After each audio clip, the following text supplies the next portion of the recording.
साले। हाँ जीजा जी। टिकला ने बेही को यहाँ छोड़कर के चला गया अकेला हिंदी जंगल। टिकलाल को मैंने मार गोरा से सारे बदलों का फोड़ दिया। अच्छा, ये अपना 14 को श्राद्ध से नौकरी खारिज कर दिया। उसी दिन टिकलाल को साथ मेरा दुश्मनी हो गया साले। गई में अल्लाह का भाग लिया।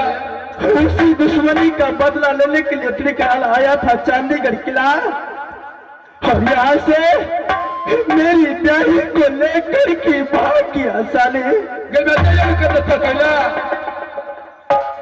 साले। इस समय कहा जाकर कि मैं अपनी ब्याही का खोजूंगा। गई में तैयार करता। ये टिकलाल मेरी ब्याही को कहा लेकर के गया कुछ पता नहीं है साली जी। गई में आगे मेरा तैयार कर देता कहला साले। हाँ जीजा जी।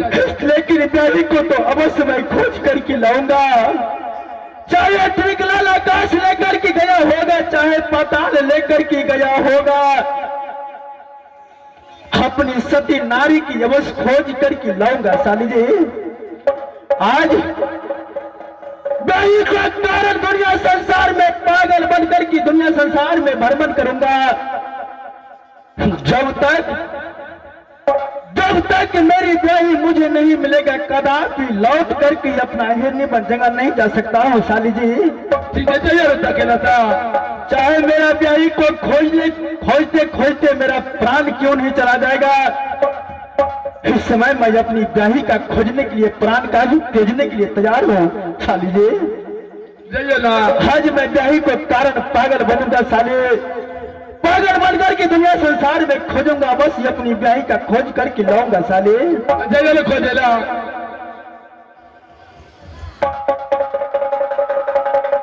यह ब्याही के लिए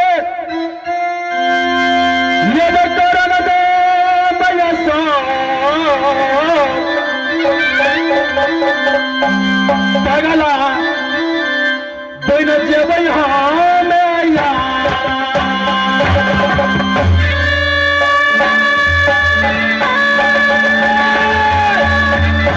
रुक जाओ नैना, रुक जाओ नैना।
सकते